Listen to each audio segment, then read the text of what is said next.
Hey everyone, Namaste. So we are continuing with our income tax series for the assessment year of 2025-26. If you are new to the channel, then please make sure to hit the subscribe button and press the bell icon, and let's get started with the video. Okay, so today we are starting with a new chapter, that is filing of return of income. Income tax का return जो file करते हैं ना, उससे related आज हम पूरा discussion करेंगे. ऑल्दो हम आज जो रिटर्न्स होते हैं ना, ITR 1, ITR 2, उस पर डिस्कशन नहीं करेंगे, वो हम नेक्स्ट लेक्चर में या एक दो लेक्चर्स के बाद करेंगे. ठीक है. अच्छा, तो एक कन्फ्यूजन तो मैं स्टार्टिंग में क्लियर कर दूँ. कुछ बच्चों को ये डाउट होता है कि रिटर्न फाइल करना, एक होता है ना आपने ITR फाइल किया, मतलब रिटर्न फाइल कर रहे हो, और दूसरी चीज़ टैक्स को पे करना, ये दोनों चीज़ें सेम नहीं होती हैं. क्यों?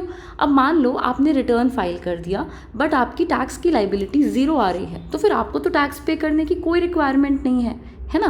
तो हमें फ़िलहाल ये डिस्टिंक्शन रखना है कि टैक्स फाइल करना, मतलब रिटर्न फाइल करना, एंड टैक्स का payment are two different things. Okay, तो चलो स्टार्ट करते हैं चैप्टर. अच्छा, when I am saying multiple times कि रिटर्न फाइल करना, क्या मतलब है इसका? तो कुछ भी नहीं है, सिंपल सा हम ऐसे समझेंगे जैसे कि हम अपना एग्जामिनेशन का फॉर्म फिल करते हैं ना, एग्ज़ाम का फॉर्म फिल करते हैं, अगर किसी की बैक आ जाती है तो बैक का फॉर्म फिल करते हैं, इम्प्रूवमेंट का फॉर्म फिल करते हैं. सेम वे रिटर्न फाइल करना. आप मान लो कि हमें एक डॉक्यूमेंट फाइल करना है, क्योंकि टैक्स रिटर्न फाइल कर रहे हैं, तो उसमें हम अपने टैक्स से रिलेटेड सारी इन्फॉर्मेशन देंगे. टैक्स से रिलेटेड सारी इन्फॉर्मेशन क्या? हमने अभी तक इनकम टैक्स में पढ़ा 5 हेड्स ऑफ इनकम होती हैं, तो हमारी जो भी इनकम्स हैं 5 हेड्स में, हम उनकी सारी इन्फॉर्मेशन दे देंगे. उसके बाद जब 5 हेड्स की इनकम हम ऐड कर देते हैं तो हमें क्या मिलता है?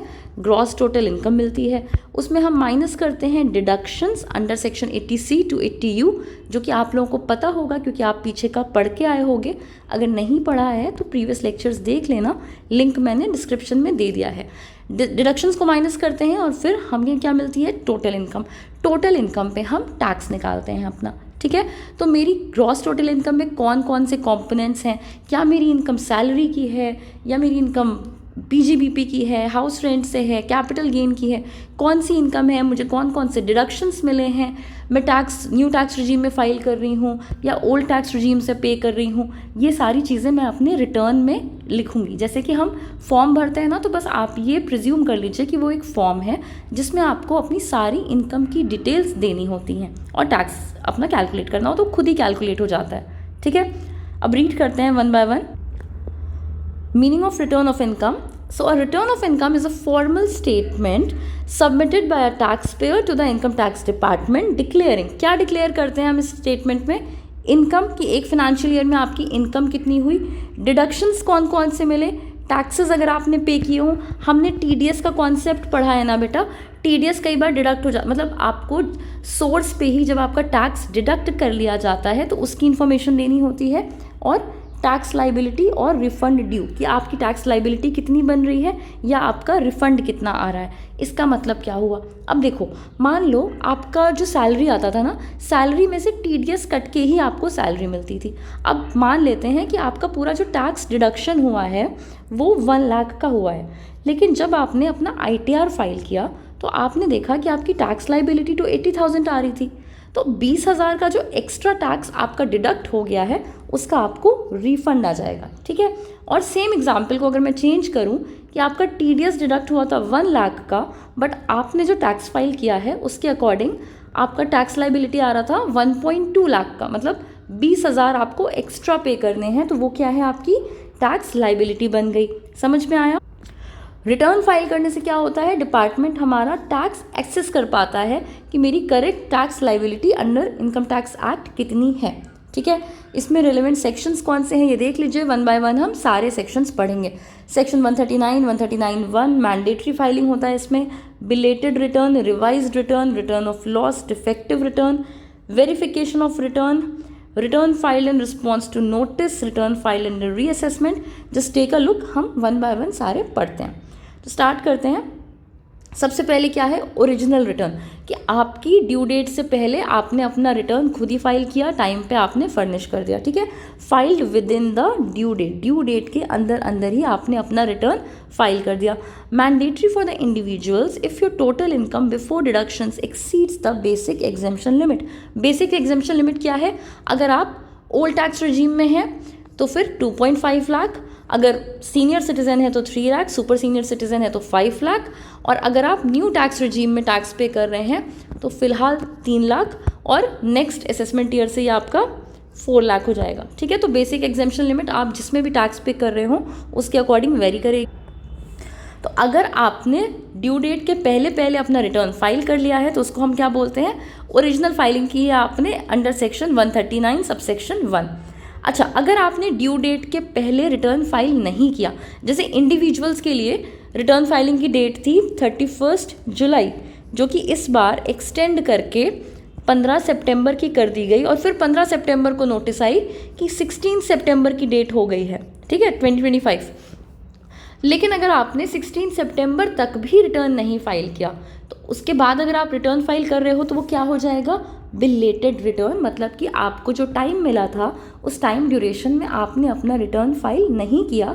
इन दैट केस आप 139 सबसेक्शन 1 में रिटर्न फाइल नहीं कर सकते, आपको 139 सबसेक्शन 4 के अंडर बिलेटेड रिटर्न फाइल करना होता है। कब फाइल करते हैं इसको, filed after the due date, of course due date के बाद आप फाइल कर रहे हो, but before 3 months prior to the end of the relevant assessment year और before completion of the assessment. या तो असेसमेंट होने के पहले, और या तो आपका जो असेसमेंट ईयर है, जैसे कि अभी का असेसमेंट ईयर 25-26 है, ठीक है, मतलब 26 मतलब 31 मार्च 2026 को आपका ये असेसमेंट ईयर खत्म हो रहा है ना, तो उसके 3 महीने पहले मतलब कि जनवरी 1 या फिर आप 31 दिसंबर मान लो, तो 31 दिसंबर तक या फिर असेसमेंट के कंप्लीट होने के पहले, दोनों में से जो भी डेट पहले है तब तक आपको अपना बिलेटेड रिटर्न फाइल करना होता है। ऐसा नहीं होता कि बिलेटेड है तो आप उसको 2 साल के बाद फाइल कर सकते, ऐसा नहीं होता, ठीक है। सब्जेक्ट टू लेट फीस, जाहिर सी बात है अगर आप कोई काम लेट कर रहे हो तो आपको उसके लिए लेट फीस देनी पड़ेगी under section 234 subsection, sorry not subsection 234F, ठीक है। नेक्स्ट आते हैं revised return. Revised return is different from belated return, ये होता है अंडर सेक्शन 139 सबसेक्शन 5।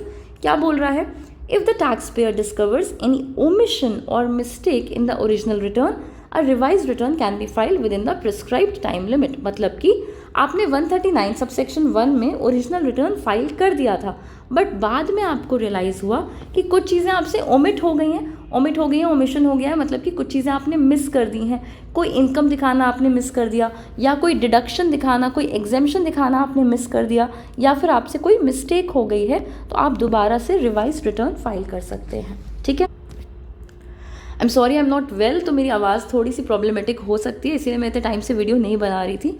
चलो आगे बढ़ते हैं। नेक्स्ट क्या है, रिटर्न ऑफ लॉस। अच्छा, मान लो आपका बिजनेस है, बिजनेस में प्रॉफिट होता है तो आप टैक्स फाइल करते हैं, रिटर्न फाइल करते हैं, टैक्स पे करते हैं, बहुत अच्छी बात है। लेकिन मान लो गॉड फॉरबिड नेक्स्ट ईयर मान लो आपका लॉस हो जाता है, तो क्या रिटर्न नहीं फाइल करोगे?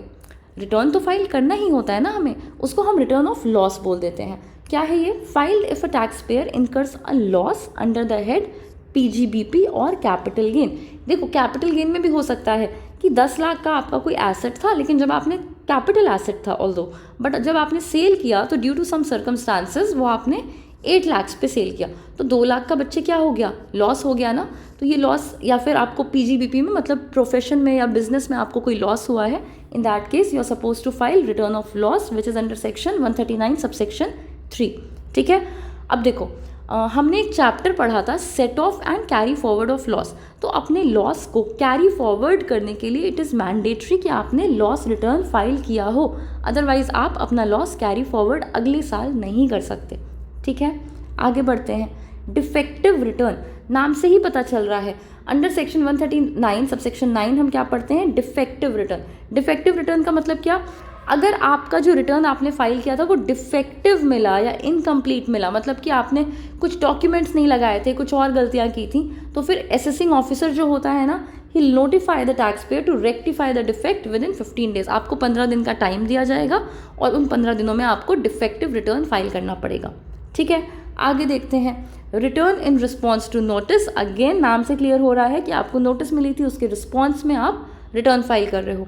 The assessing officer may issue a notice asking the assessee to file a return even if not filed voluntarily। मतलब कि अगर आपने वॉलेंट्री रिटर्न नहीं फाइल किया था, लेकिन तब भी अगर आपको असेसिंग ऑफिसर ने नोटिस भेज दी है, तो it is mandatory for you to file a return, ठीक है। आगे बढ़ते हैं। अब बहुत इंपॉर्टेंट, डेट्स देखते हैं कि रिटर्न ITR फाइल करने की डेट क्या होती है अंडर सेक्शन 139 सबसेक्शन 1। तो अभी मैंने आपको ऊपर बताया था 31 जुलाई की डेट होती है इंडिविजुअल टैक्स पेयर्स की। ऑल्दो हर बार आप हर साल नोटिस करोगे उसको एक्सटेंड कर दिया जाता है। जैसे कि इस साल का मैंने बताया ना आपको 2025 का 15 सितंबर तक एक्सटेंड किया गया, फिर 16 सितंबर कर दिया गया। ऐसे ही हर साल उसको थोड़ा बहुत तो एक्सटेंड कर ही देते हैं, बट इन जनरल आपकी डेट क्या है 31 जुलाई। ठीक है, उसके बाद 31 अक्टूबर किसके लिए डेट होती है? For businesses requiring audit. वो बिजनेस जिनको ऑडिट रिक्वायर्ड होता है, मतलब जिनके लिए ऑडिट मैंडेटरी होता है। कौन से बिजनेस के लिए ऑडिट मैंडेटरी होता है ये हम PGBP वाले चैप्टर में पढ़ चुके हैं, और अगर आपको नहीं याद आ रहा है तो आप एक बार वो लेक्चर देख लेना। ठीक है, आगे बढ़ते हैं। 30 नवंबर। 30 नवंबर किसके लिए होता है? For entities requiring report under section 92E, that is मतलब जिसने इंटरनेशनल ट्रांजैक्शंस किए हों अगर, तो वो 92E में आ जाता है, सेक्शन 92E में, और उनको 30 नवंबर तक का टाइम दिया जाता है कि वो 30 नवंबर तक अपना रिटर्न फाइल कर सकते हैं। ठीक है, अच्छा देखो नोट में लिखा भी हुआ है कि ड्यू डेट्स में be extended by CBDT। CBDT क्या है? एपेक्स बॉडी होती है डायरेक्ट टैक्स की, central board of direct tax, और ये अपने जो भी ड्यू डेट्स है ना उसको आगे पीछे कर सकती है।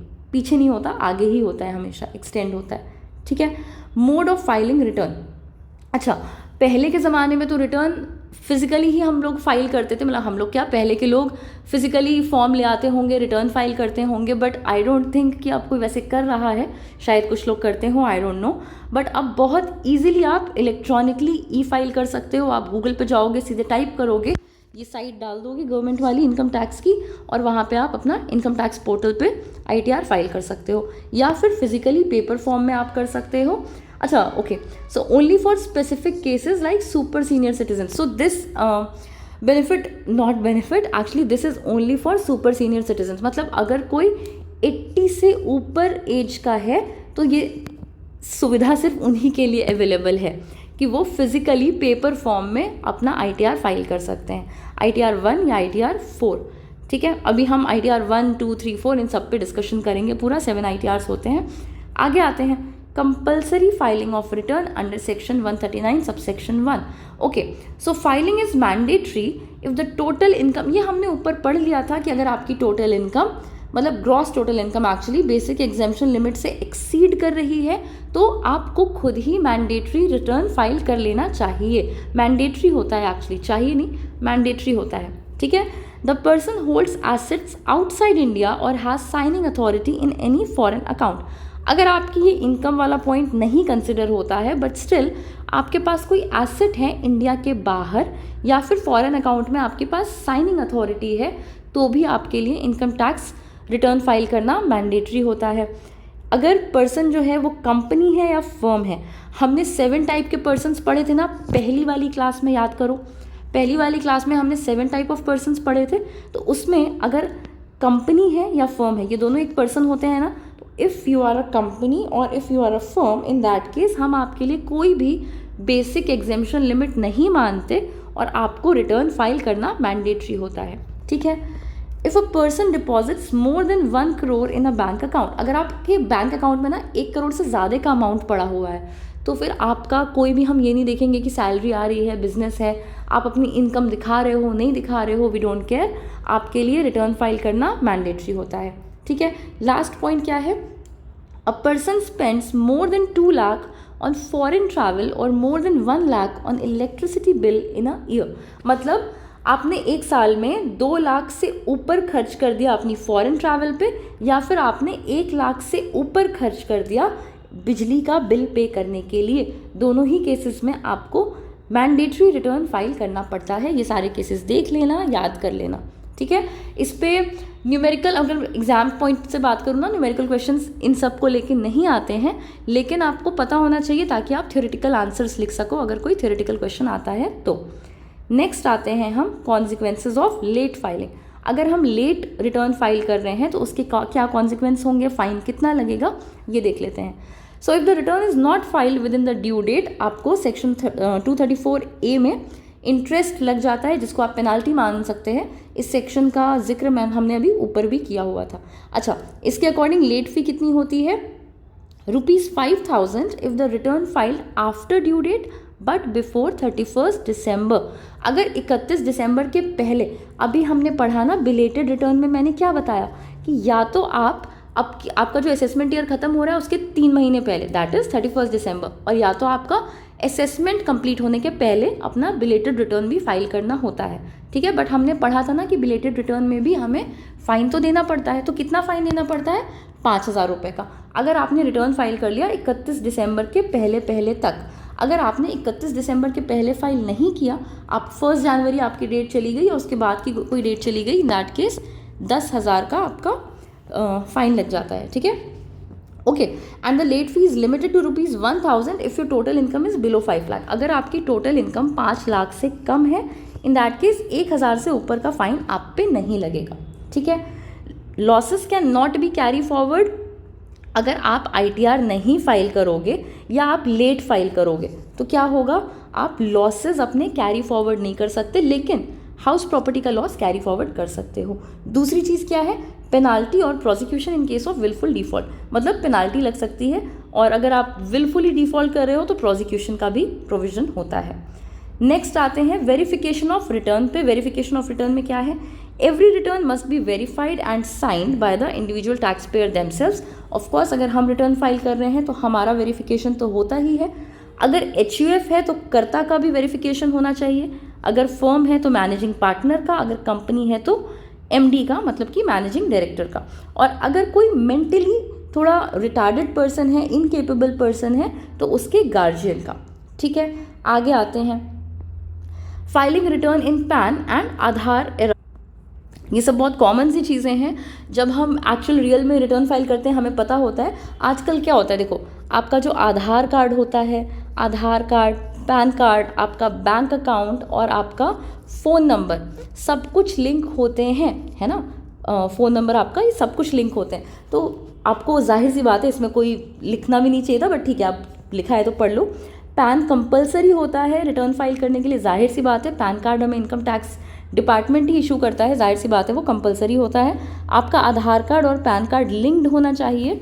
OTP बेस्ड आधार वेरिफिकेशन अवेलेबल होता है कि आपका आधार पे जो भी नंबर है, आपका आधार पैन कार्ड जिससे भी लिंक है, जिस नंबर से, उस पर OTP आ जाती है, उसके थ्रू आप ITR फाइल कर सकते हो। आगे आ जाते हैं, लास्ट टॉपिक क्या है, importance of filing return. Return file करने की इंपॉर्टेंस क्या होती है? पहली चीज़ तो आपके पास प्रूफ हो जाता है एक इनकम का। दूसरी चीज़, जब भी आप लोन के लिए अप्लाई कर रहे हो या आपको फॉरेन ट्रैवल करना है तो आपको वीज़ा लेने में आसानी होती है, अदरवाइज़ आपको वीज़ा इजीली नहीं मिलेगा। क्रेडिट कार्ड के लिए अप्लाई कर रहे हैं तो आपके लिए रिटर्न फाइलिंग अगर आपने कर रखी है तो it is beneficial for you. Refund claim कर सकते हो। अच्छा, अगर आप ITR ही नहीं फाइल करोगे तो आप अपना रिफ़ंड नहीं क्लेम कर सकते, जाहिर सी बात है। ये पॉइंट हमने ऊपर ही पढ़ा था कि अगर आपने रिटर्न फाइल नहीं किया तो आप अपने लॉसेस आगे के लिए कैरी फॉरवर्ड नहीं कर सकते। एंड द लास्ट पॉइंट कि आपको अगर पेनाल्टीज़ अवॉइड करनी है, लीगल इश्यूज़ अवॉइड करने हैं, तो अपने टाइम पे ITR फाइल कर देना चाहिए, ठीक है। बहुत सिंपल सा छोटा सा टॉपिक था। आई होप आपको समझ में आ गया होगा। नहीं समझ में आया हो कोई पॉइंट तो कमेंट करना। अगर लेक्चर पसंद आया हो then give this video a thumbs up, subscribe to the channel, share the video with your friends. Thank you.